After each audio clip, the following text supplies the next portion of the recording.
सुना तुमने, वो शशिकांत जी के बेटे बहू ने उन्हें घर से निकाल दिया। 1 साल पहले तो बीवी चल बसी, अब बेटे बहू ने भी मुंह फेर लिया। भगवान जाने अब वो कहाँ जाएगा।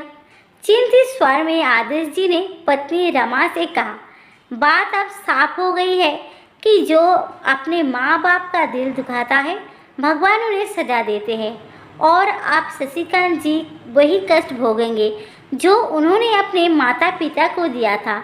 रमा जी का लहजा सख्त भी था और उन्हें शशिकांत जी के लिए जरा भी हमदर्दी नहीं थी। कैसी बातें कर रही हो रमा, कल को कहीं हमारे बच्चे ने हमारे साथ ऐसा किया तो?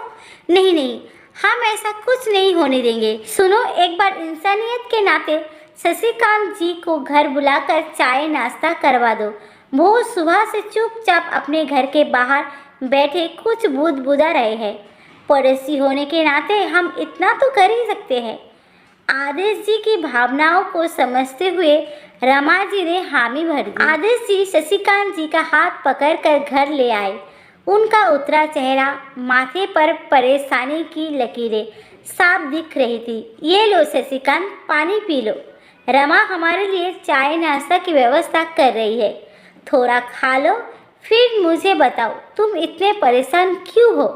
आदेश जी ये जताना नहीं चाहते थे कि उन्हें भनक लग गई है कि शशिकांत को अपने बेटे बहू ने घर से निकाल दिया है। शशिकांत जी किसी तरह चाय नाश्ता कर तो लिए, पर बार बार भगवान से माफ करना यही गुहार लगा रहे थे।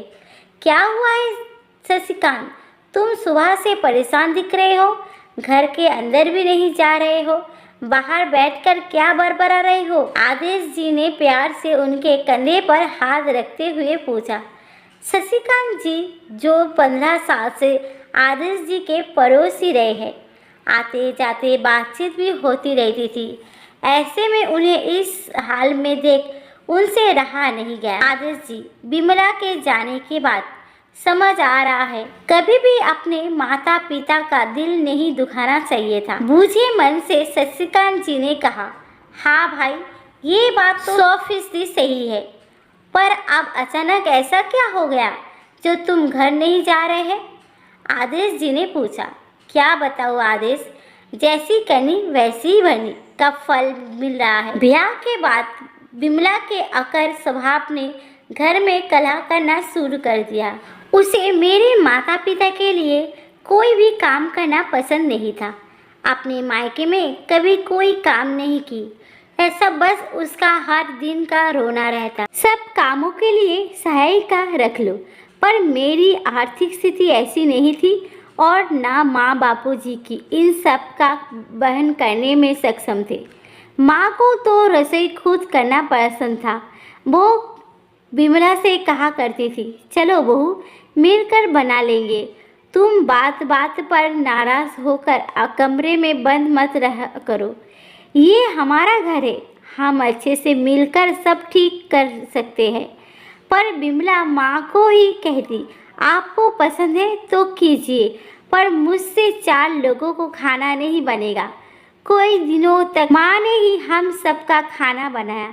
फिर जब विमला गर्भवती हुई, उसने तो हाथ पैर बांध ही लिए, एक काम नहीं करती, और उन दिनों माँ की तबीयत खराब हो रहने लगी।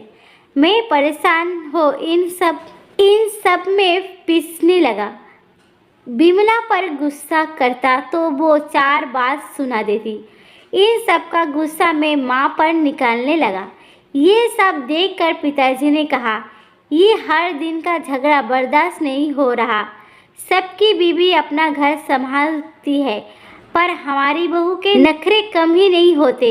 ऐसा कर हम अपनी रसोई अलग कर लेते हैं। मैं जैसे तैसे करके हमारा खाना बना भी लूँगा, पर बहू के लिए इस उम्र में ना मुझसे कुछ होगा ना तेरी माँ से। तुम दोनों अपना देख लो। ये सब सुनकर माँ बहुत रोई थी। एक ही तो बेटा है हमारा, एक ही छत के नीचे अलग अलग रसोई, कैसी बात कर रहे हैं जी? ना ना, आप जैसी भी है बहू है, हम निभा लेंगे। बहुत मिन्नत की। ये बात जब विमला को पता चली, वो तो झटके से इसके लिए तैयार हो गई। उसे बस अपने सास ससुर से अलग होना था और पिताजी शायद उसकी मंशा जानकर ही ये फैसला लिए थे।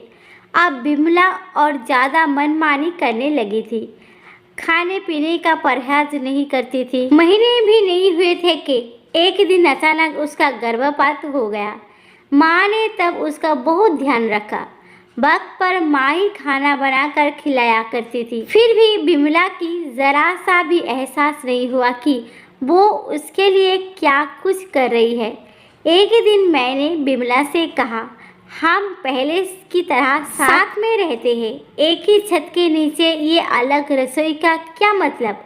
पर वो मेरी बात सुनने से पहले ही बोल पड़ी, देखो कान खोलकर सुन लो, ना तो मुझे उनके साथ की ज़रूरत है, ना मुझे उनकी हमदर्दी चाहिए। वो अपना देखे, हम अपना देख लेंगे। अपने माता पिता के लिए इतनी हमदर्दी दिखाने की ज़रूरत नहीं है। पता नहीं बिमला किस मिट्टी से बनी हुई है। कई बार जी चाहा उसे छोड़ दूँ। घर पर रहना दुर्लभ होने लगा था। समय गुजरने लगा और अब हमारी ज़िंदगी में सुजीत आ चुका था। माँ सुजीत से बहुत लाड करती थी, पर बिमला को पसंद नहीं आता था। वो दादा दादी के साथ रहे। वो कहती मेरे बेटे को पता नहीं कौन सी पट्टी पड़ा दे, इसलिए उनसे दूर रखती थी। पर सुजीत दादा दादी के और करीब आता जा रहा था। इसी बीच मेरी माँ बहुत बीमार हो गई। उसकी सेवा करने के लिए बिमला से कहा तो वो बोलती है, मैं कोई नौकरानी नहीं हूँ। और फिर कहते कहते शशिकांत थक गया था। वो पानी पीने के लिए गिलास उठाया ही कि उसके हाथ से गिलास गिरकर टूट गया। माफ़ कर दो, माफ़ कर दो, अब से ऐसा नहीं होगा, डरते डरते शशिकांत ने कहा। कोई बात नहीं शशिकांत, कांच का गिलास था, गिरकर टूट गया, नया आ जाएगा। पर तुम इतना डर क्यों रहे हो? चलो ये बताओ फिर क्या हुआ था? आदेश जी ने पूछा। बिमला माँ को ऐसी हालत में छोड़कर सुजीत को लेकर मायके चले गई। माँ सुजीत के लिए जितना रोई उससे ज़्यादा सुजीत दादी के लिए रो रहा था। महीने भर के भीतर माँ चल बसी। अब पिता की सारी जिम्मेदारी मेरी थी। बिमला को ये सब नागवार गुजर रहा था, तो पिताजी को ना वक्त पर खाना देती, ना उसके साथ सुजीत को खेलने देती। पिताजी अकेले में खूब रोते थे। मैं जो जरा पिताजी के साथ 2 घड़ी बैठना चाहता तो बिमला मुझे किसी ना किसी बहाने बुला लेती। पिताजी माँ के जाने के बाद बहुत अकेले हो गए थे। सुजीत उन्हें देख देख कर बड़ा हो रहा था और उसके अंदर अपने माता पिता के लिए जहर भर रहा था। इसका पता ही नहीं चला। जब पिताजी हमें छोड़ कर गए तब 20 साल के सुजीत ने हमें जी भर कर कोसा। उसकी नज़रों में हम अपने माता पिता को दुख देने वाले कारक नजर आते थे। बिमला बहुत चाहती थी सुजीत उसे अच्छी माँ माने, पर सुजीत के नज़रों में तो हम उसके दादा दादी के गुनहगार थे। 2 साल पहले जब उसकी शादी हुई तब भी बिमला के रंग ढंग में कोई बदलाव नहीं आया। वो अपनी बहू से भी बनाकर नहीं रख रही थी। सुजीत भी हर बात पर बोलने लगा, मुझे इस मामले से दूर रखना। जब अपने दादी को नहीं समझा तो फिर कोई आपको समझे, ये सोचना कि बेकार है। बिमला भी तब अपनी सास के साथ किए दुर्व्यवहार के लिए आंसू बहाती, पर जो चला गया वो माफ करने कहाँ आता है। अब जो बिमला चली गई तो मैं फिर अपने पिताजी की जगह पर आ गया। सुजीत तो पहले से ही मुझे गुनहगार मानता था। बहू के दुर्व्यवहार पर कभी कभी बोलता भी, पर बहू 2 टूक जवाब दे देती तो फिर सुजीत चुप हो जाता। 2 दिन से मुझे बहू वक्त पर खाना नहीं दे रही थी। मैंने कहा मैं खुद कुछ बना लेता हूँ, तो भी मुझे बना कर दी और बोलने लगी, दिखता नहीं मैं बेटे के साथ व्यस्त हूँ, उसका खाना पीना पहले देखूँ या आपका। मैं चुप रह जाता, बस 8 महीने के पोते के लिए। कल शाम बहू अपने फ़ोन पर किसी सेवा करने की व्यस्त थी। मुन्ना रो रहा था। मैं उसे चुप कराने की धज्ज में उसे गोद में लेने जा रहा था कि वो मेरे हाथ से फिसल गया। उसके रोने की आवाज़ सुनकर बहू बाहर आ गई। बेटे के साथ मुझे देखकर उसने आरोप लगा दिया कि मैं उसके बच्चों को जानबूझकर गिरा दिया। जब सुजीत घर आया, बहू ने खूब हंगामा किया। पिताजी आप मेरे बच्चों के लिए खतरा बन गए हैं। आप उस गिरा देते हैं, मारते हैं। बेटे के दिल में वैसे ही मेरे लिए भावनाएं नहीं थी।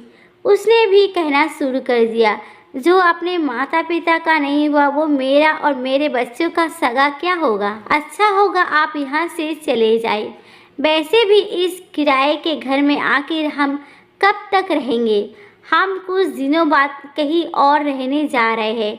अच्छा होगा आप अपने रहने का इंतज़ाम कहीं और कर ले। आपको हमसे प्यार नहीं है, समझ सकता हूँ, पर मुझे अपने बच्चे से प्यार है। बेटे की बात सुनकर मैं कैसे उस घर में रह सकता हूँ, आप तुम ही बताओ। एक ठंडी सांस भरते हुए शशिकांत जी ने कहा। रमा जी दूर बैठी ये सब सुन रही थी। अचानक से वो रमा जी आदेश जी से बोली, सुनो मैं थोड़ा बाहर से आती हूँ। आदेश जी कुछ बोलते इससे पहले, सुनो मैं थोड़ा बाहर से आती हूँ। आदेश जी कुछ बोलते इसके पहले ही रमा जी घर से बाहर निकल गई। वो सीधे सुजीत के पास पहुंच गई, जहां वो अपनी पत्नी के साथ मज़े से खाना खा रहा था और पास में ही उसका बच्चा झूले पर सो रहा था। रमा जी को यूँ अचानक आया देख दोनों हैरान हो गए। सुजीत ने उन्हें अंदर बुलाया और पूछा, क्या बात है आंटी जी, आप अचानक हमारे घर। रमा जी झूले के पास गई और बच्चे को देखते हुए बोली, बेटा तुम कभी अपने माता पिता के साथ बुरा सलूक मत करना, नहीं तो इनके लिए की सज़ा कहीं तुम्हें भी ना भुगतनी पड़ी।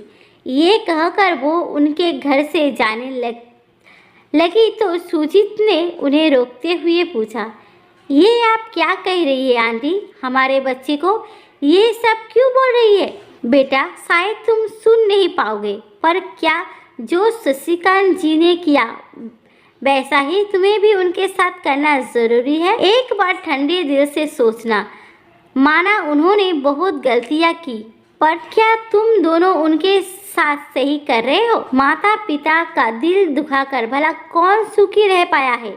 भगवान उनके किए की सज़ा किसी न किसी रूप में देते ज़रूर है। अगर तुम्हें समझ आ गए तो आदर के साथ अपने पिता को ले जाओ, ताकि कल को तुम्हारा बेटा तुम लोगों के साथ बुरा सलूक ना करे। और हाँ शशिकांत जी अभी हमारे घर पर कुछ समय बाद कहाँ चले जाएंगे हम भी नहीं बता सकते।